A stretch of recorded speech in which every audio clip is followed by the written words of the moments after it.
Hello, guys, and welcome to episode 18 of Culture Talks. You'll notice that it's just myself and Sean, or if you're just listening, it's just myself and Sean. Today we are celebrating, believe it or not. Today is one of the biggest milestones. It is the biggest milestone that we have had up to now with Core Impact. This is the first day of our second year. We just completed 1 full year of full-time employment within Core Impact, our own business. And what we wanted to do today was talk maybe about some of the challenges that we've faced, talk about why we're doing what we're doing, our purpose, what motivates us, and just, I suppose, share some of the experiences we've had with you. Sean, do you want to maybe kick us off? How are you feeling today about it being a big milestone? A bit strange. As you know, I didn't even realise it was a year. It was in the wrong month. So I was delighted when I knew it actually reached the year. I think at the start we talked possibly slightly pessimistically about how many businesses fail in the first year. Yep. So I suppose I think it's overcoming a hurdle. Now we've actually got to the year, and obviously there's been a lot of challenges in amongst that. You know, we didn't expect it to be a pandemic. I suppose who did? But when you've only started out in business, really, the early stages to be faced with that, obviously it did provide its challenges. But we're still here, and we will be for a long time to come. And you know what? It's been a great year as well. It's had its challenges, but it's been so enjoyable. With the positives that have come from it. I think because for us, Core Impact was an idea for such a long time, and I posted the video last night. I posted a video which was the final video I created on a sort of stream of videos before we'd stepped away full time, and I was watching a few of them last night back, and you can see the excitement building even in the way that my videos are starting to be put together, and it kind of brought me back to the run of the rush of emotions that I know we were both feeling at the time, because we worked so hard even just to get to that point, never mind just stepping away and starting the real hard work. But I think it was really it's interesting to look back on times like that, and it's nice to have those documented moments. You know, for me, I'm looking back at that thinking, I remember the fear that was very real from not even just the financial perspective, but the fear of putting yourself out there. And I think we had built up, and we still have a fantastic team down in Odyssey, but we had built up such a comfort zone. And I think it was 9 years at that stage of building the team around us who had our back, were working really well, had their own purpose, and now at that stage there was the leadership team who had been trained up for a long period of time, and they were ready. I think they were excited to be able to showcase what they can do. So we had really very much sewn up all possibility that we were going to stay, and I think it was that idea of becoming more comfortable being uncomfortable. But this was like, I remember it being, I think we were shell shocked for the first wee while, and I remember we always joke about we didn't do anything but meet people for every day of the month of September. Yeah, but how useful was that? You know, how good was that month? Yeah. We had it kind of felt like a bit of a holiday. September last year, you were just going out and meeting new people, and like this is one of the things that I really didn't think about when we were thinking about starting up a business. You know, I didn't think about building so many amazing relationships that we've built, and it's all mainly through LinkedIn, as you know. And like the amount of conversations that we had at the start, they weren't even connected to what we're actually going to do. It was just getting out, getting to know people, and getting to know a few other things that were going on in the world. You know, getting other perspectives from it, and we learned so much. And a lot of them people, hopefully listening now, are still people that we're in contact with, we're friends with. You know, so amazing. I'm delighted we actually done it that way. I think if I had thought about it too much, probably wouldn't have. Probably would have been getting stuck in and actually trying to work out the foundations of the business. But spending that month where we didn't really have business because we're only starting out, just to get to know people was great. And you said that the Odyssey are like, you know, it is difficult walking away from, not walking away, but you know, stepping aside, I suppose, from that team. Like 10 years. Building that was, you know, it's a long time, and a lot of the people that were there almost at the start were still there. So it was like kind of nearly like walking away from your kids. it's not a nice thing to do, but the way we have to say it is, you know, I mean, the tagline we have now, which we developed through the time we were still in working the Odyssey full time is engage, enable, empower. And it really, really genuinely felt like walking away was that empowerment, like full empowerment for that leadership team, as you said, that developed, went through all the other processes. We gave them as much as we could give them, and we needed to give them their opportunity to grow. So for them, I think it was an amazing step as well. And of course, each and every one of them are still there year on, still in the same, and loving it. Yeah, I think it's really interesting. I know Ruth Young, who we've had on Culture Talks twice, and we get on so well with, and she's been such a support to us, even just from, I suppose, an inspiration perspective, because you can see how well she's doing and how much, I suppose, self-employment has resonated with her. She's done so well, and it's really inspirational to us, and she's such a good support. And thank you, Ruth, for your ongoing support. And Ruth is one of many people who because we built up such a good network before we stepped away as well. And from a client perspective, we built up so many good relationships afterwards, stepping away. And I think it sings true to purpose, understanding what becomes your new purpose. For such a long time in Odyssey, our purpose was to make something out of nothing, essentially, because when Seán, you went over initially, you were told it was a 6-month secondment, and that as we well know, or anyone who's watched us before and talked about Odyssey, it was under administration at the time. It was really difficult circumstances. There was no outlay for investment, and we were very much in the mindset that, well, we can turn up every day and do a job and walk away and leave it at that. Which I don't think anyone would have blamed us if we did, because it was difficult circumstances. But we had a purpose, which was we wanted to develop the people who are there, and that's why our website's called Developing Your People, because that's what we're all about. But this journey we're on, it was our purpose. It was the purpose that we felt that was starting to come through in the job that we were doing. We knew that what we could offer to other organizations and individuals was something that, and it sounds like we're blowing our own trumpet, but you don't want to waste talent or in this case passion. You don't want to waste passion on what we could achieve with people and what we have achieved with people. Like some of the experiences and the challenges we have had over the last year, and taking COVID aside, just even from the working perspective, like we've been in environments where it really pushed us to think differently and to approach things differently, because there is no one size fits all for anything in what we're doing.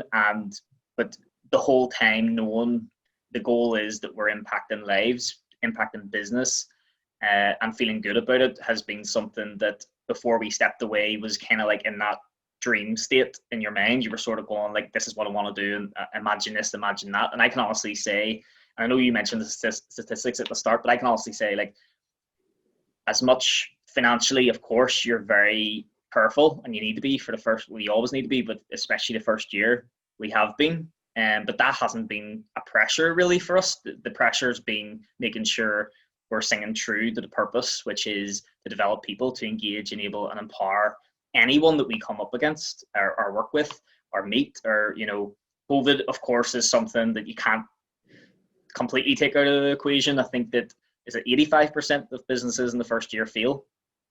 And that was kind of singing through my head last night. I was sort of going, throw in a world pandemic into that mix, and I'm pretty sure the statistics rise a little bit.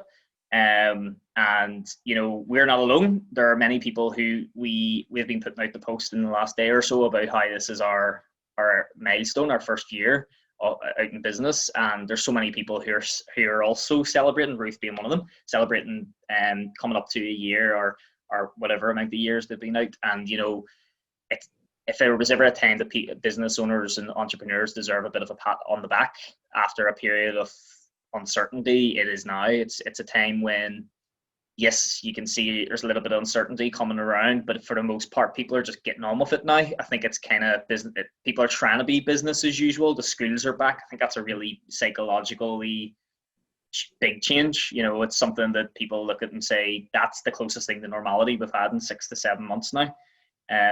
And looking forward, our purpose hasn't changed.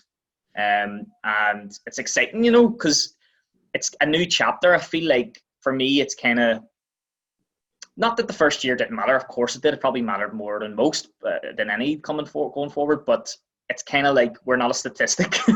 We can move away from that statistic now, and we're part of it's like a mindset shift. You can say, you know, we've overcome all that, and we're in good. Well, I like to think you might disagree, but I think we're in a good position. You know, financially, yes, challenged by like everybody. You know, we're challenged, but at the same time, we've so much prospective work moving forward with so many people who want to work with us, and with so many things and ideas. Before we hit record on this, we were talking about some really exciting stuff, which we're not going to share just yet, but we'll hopefully be sharing very soon. And even just this culture talks, like it's something that we talked about for so long. And Seán, you can maybe give a bit of an idea, but like getting on camera for you was a nightmare. Yeah, whenever you were actually saying there, I had the thought last night, just whenever you repeated there again, but about the vlog that you'd done at the time. Whenever I looked at that, I kind of remember back then when you suggested doing the vlog, and I was like, not a chance. There's no way. And especially for Facebook, I still have the fears around that. LinkedIn, I've grown a wee bit in confidence in it, but yeah, massive challenges. And these are things that you see a lot of people struggling with now, and I would love to be able to have a conversation with them now to kind of show them how much it can actually do for you. And it's not only in terms of just LinkedIn, but it's just that confidence in yourself as well. Yeah. Standing on the camera. I mean, it feels so weird at first when you're doing it, and I just honestly didn't think I would ever do it. So I'm glad that's something it's a personal thing, but I'm glad it's something that I've overcome. But it's only one of the many things we've had to overcome, we've had to do and face over the past year. And it just shows you when you are out of the comfort zone, what you can do and how much you can grow. And being out of the comfort zone for the past year has been great. And I think it's, you're saying about different challenges we face, and there are times it's very easy to slip back into the comfort zone again. Yep. And I think the good thing about having two of us within the business is that you can click out of it very quickly, because somebody can see the other person maybe slipping into a comfortable position and kind of going, right, let's go again. As you say, getting the milestone of a year, coming up now, year two, we're kind of going, right, this is a new start. We've done that. That's all been done. We've identified a lot of things that we need to learn and improve, which is always going to be the case. I mean, I hope we're doing it every single day of the year. So now we've looked at a few things. You said we're having conversations this morning that we're going to go, right, this is what we need to put our focus into. This is what we need to learn more about. And this is where we need to ask for help. And I think that's one of the important things that for anybody thinking about going into a business is that you need the support of people around you. You just don't have the tools to do it yourself.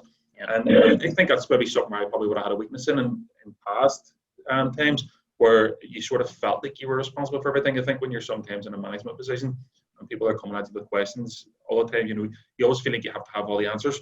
And that's something that I would sort of share with people now in leadership roles, that you don't have to have all the answers, that you just need to know where to find them. And that's the most important factor. I mean, for us going right back to the start, it felt like a New Year's resolution at one point where we said, at the start of 2019, we're going to leave our jobs by, I think we said December the 2nd or 3rd. It was a random date. Second, it was a random date, and we were being mentored by Gavin Wall at the time.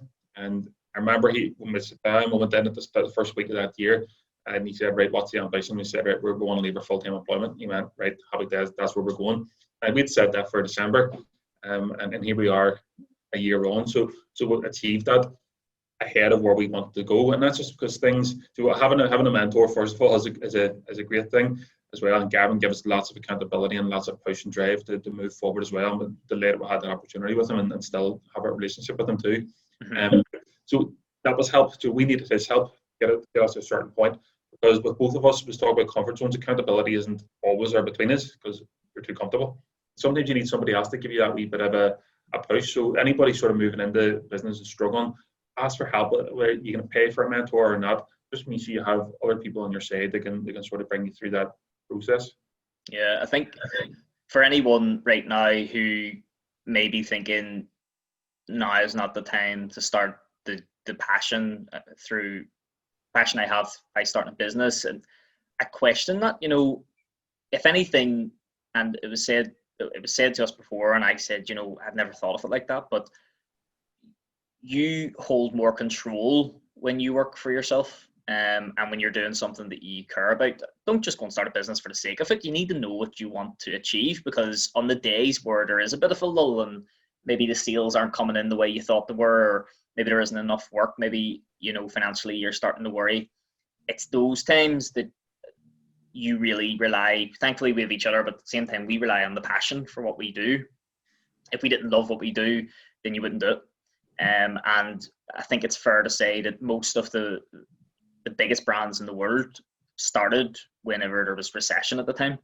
And there's always an opportunity. Entrepreneurial spirit alone dictates that there have been many businesses I've seen pop up throughout the lockdown process that I was going, I didn't even think of that. That was so innovative, and they have now made a complete business out of it. They're, and maybe it's a long-term business, maybe it's a short-term business based on that environment, but that's what entrepreneurship is. And if you want to do something, really think about having the right people around you. Seán mentioned some of the people that we have had behind us. Gavin was a massive support. I remember going and doing our mentor. I think it was the first 2 or 3. He was getting us to really say it out loud and hold ourselves accountable to our goal of getting away from full-time work and running our business full-time by December. And I didn't believe it.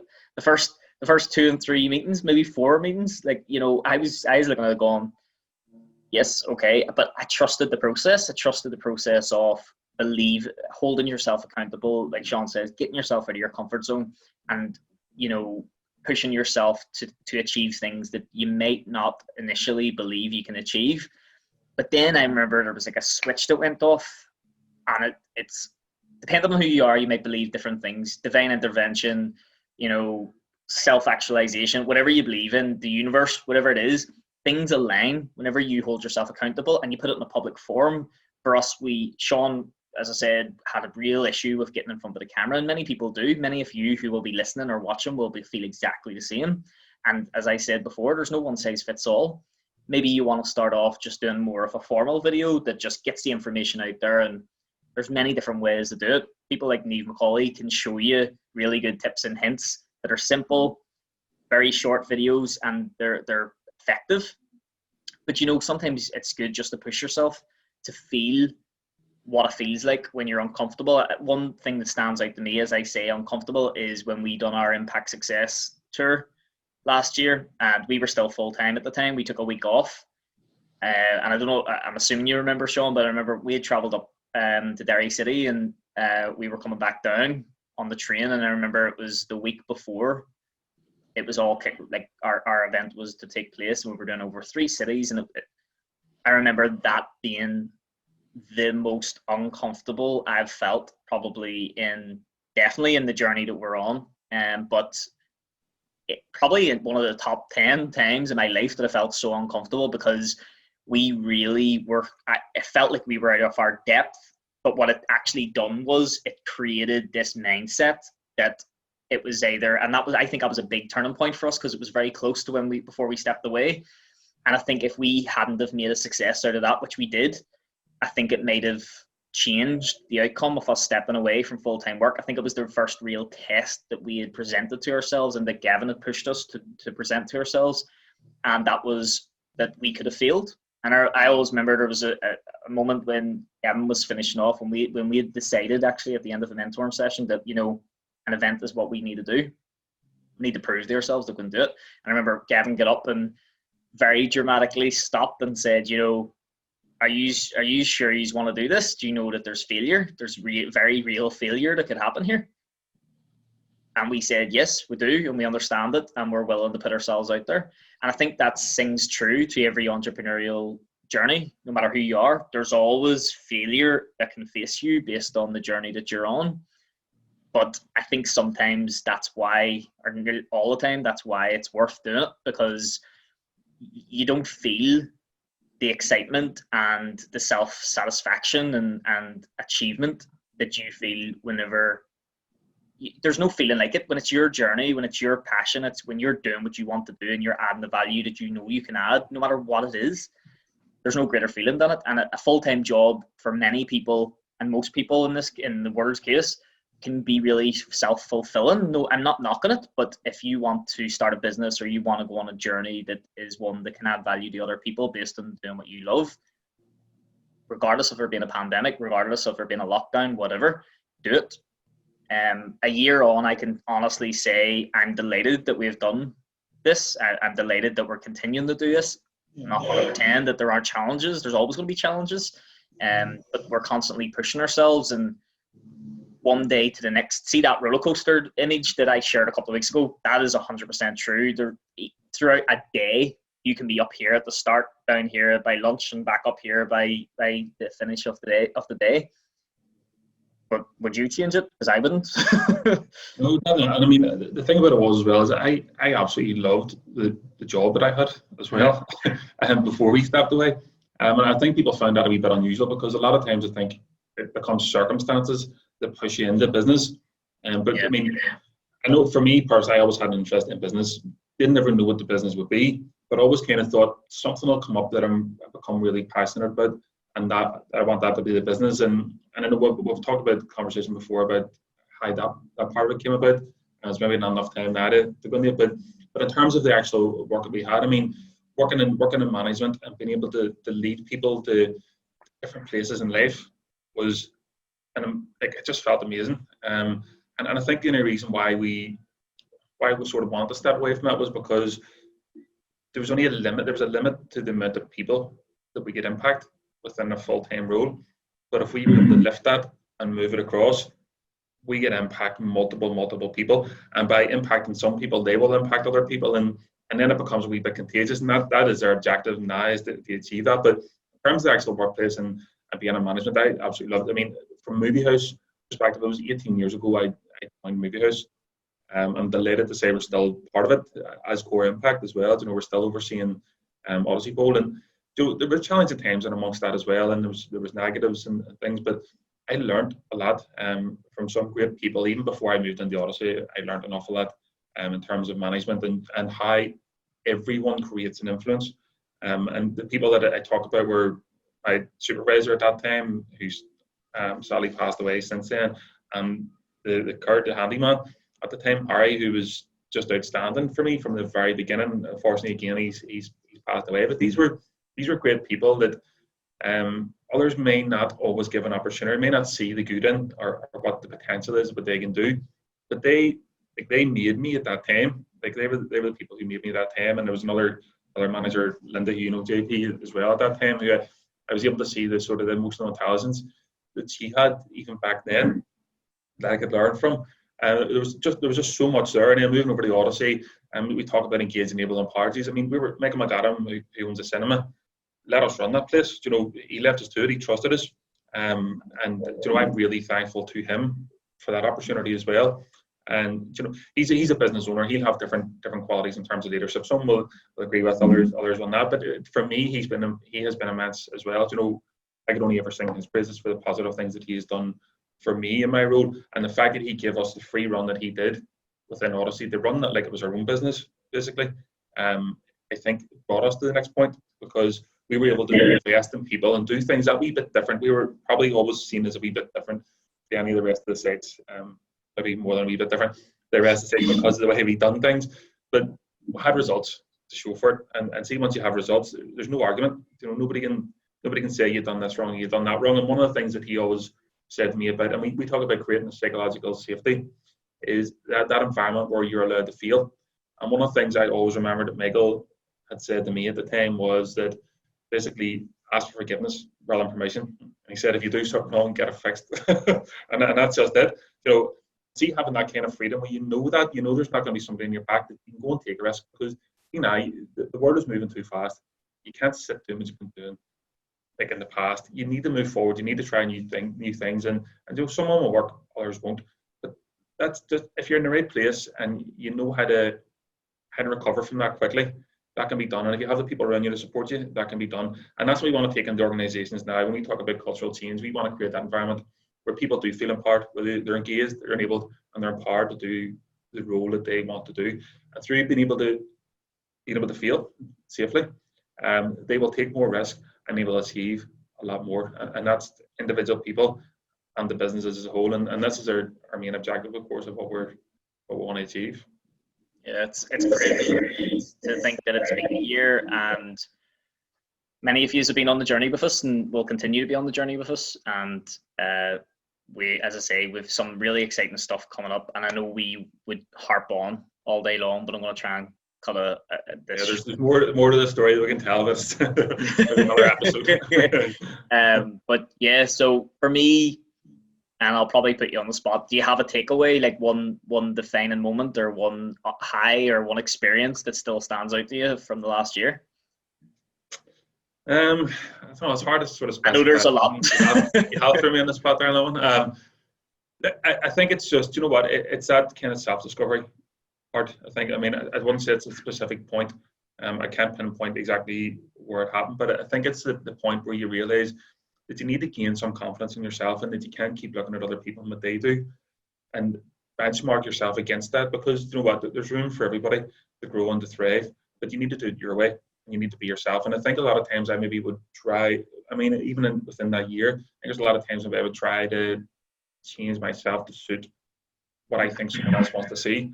And I don't think I do that now. And for me, that feels like a massive achievement. But I say, man, you know what, it's just getting that, having that independence, more time with the family, to be able to spend with them and enjoy this time as well with three young kids has been the major plus side. Yeah. And the downside is having to work with you for the past year. I know. So working with me is the upside, and getting away from your family. What?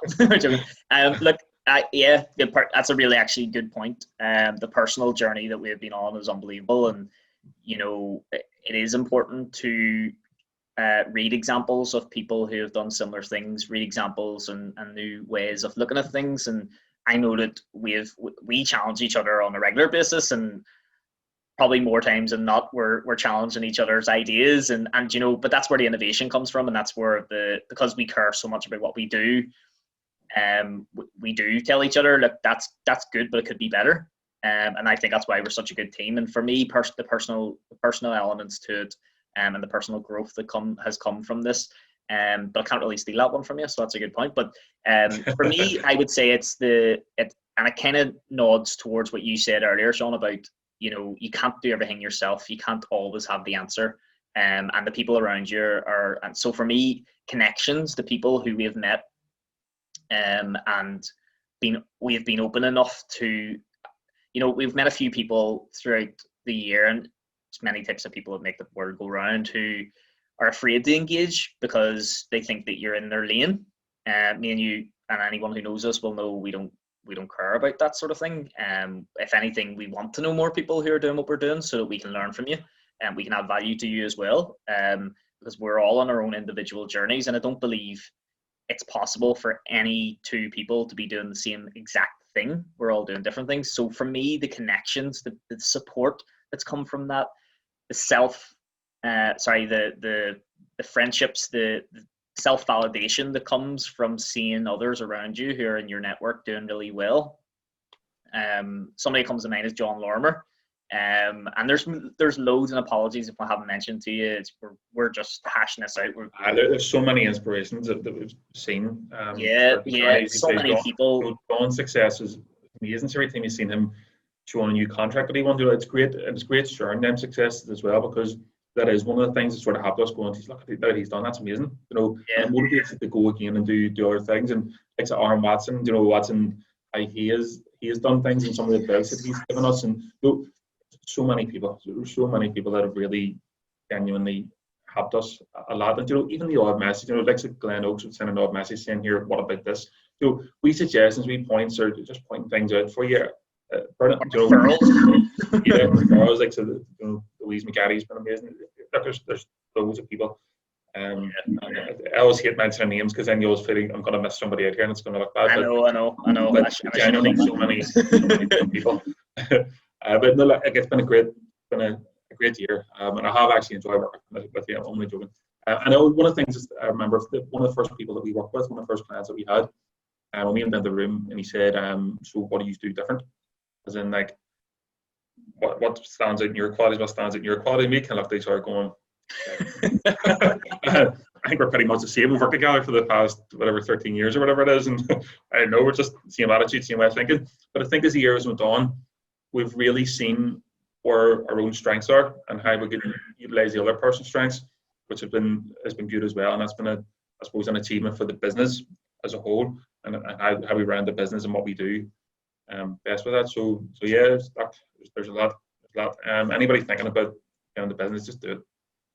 There's no, yeah, that Nike slogan definitely is one of the best. I think if you have a passion, you enjoy something, and you think that you could add value to others, or I mean, you do have to have that thing inside you where you think it doesn't necessarily need to be I can do it better than somebody, but it's the idea that it makes you feel good when you do whatever it is you do, and you know that it makes a difference to the person that you help or you work with or you do that for. And for us, we know what we do can positively impact organizations. Like I said, we were doing it in an organization at the time. All we did was put our time into it.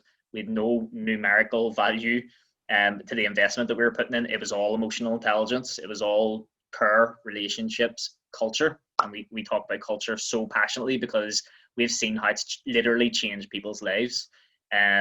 So going into now, we're in the second year, day one. Our purpose hasn't changed. If anything, it's actually more solidified, I believe. And I hope I'm not wrong in saying that, Seán. And it's funny how many times, and some people you can let us know if you agree with this, the amount of times you come back to the original ideas that you had at the start of the journey, and how, let's face it, it's a lot of ABCs and roads you can go. For us, we always seem to find our way back to the purpose of what we're trying to do and the ways in which we originally thought we would do it. And so it is, I use the word journey a lot when it comes to what we're doing. And it is a journey because there's ups, there's downs, there's steep hills, and there's easy declines. But, it's amazing. There's no better feeling when you get up in the morning, you know that you're doing what you're meant to be doing. I can honestly say I never actively, unless something dramatic changes, I can't actively see myself wanting to work for somebody else. I want to work for ourselves. I want us to create a team, because I know we're fighting at the bit to get a team and lead a team in the way that we did before, but in our context of Core Impact, and that's something that hopefully we can look at in the next year or two. Yeah, it's definitely something that's that's sort of, I suppose, the internal vision nearly, is that we want people working with us like as part of Core Impact. And that's something that we will make happen, like you said now, and then that's something we'll make happen and make it happen in the near future as well. And I can't wait to have that as part of it. So look, I'll let you finish it off, but guys, I hope you enjoyed this episode. I know it was just little old me and Seán, probably better off that it should have just been me.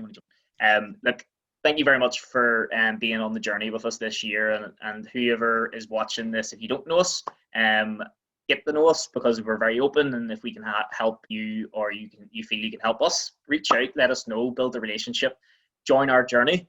And whoever you are, if you're thinking of starting it, like Seán says, getting out on your own, being self-employed, bite the bullet, just do it. And for those who are on the journey with us on their own journey, delighted to be part of yours, just like you're part of ours. Yeah. So, and of course, anybody that is thinking about it and needs a bit of support or somebody to talk to, feel free to give us a shout. I'm going to do the part that we normally ask everybody else to do that comes on, any guests that come on the show, is if you want to contact us, our website is www.developingyourpeople.com. Our email address is engage@developingyourpeople.com, and of course you get us on LinkedIn easily. Just big for Impact Training. So guys, thank you very much for listening. Take care.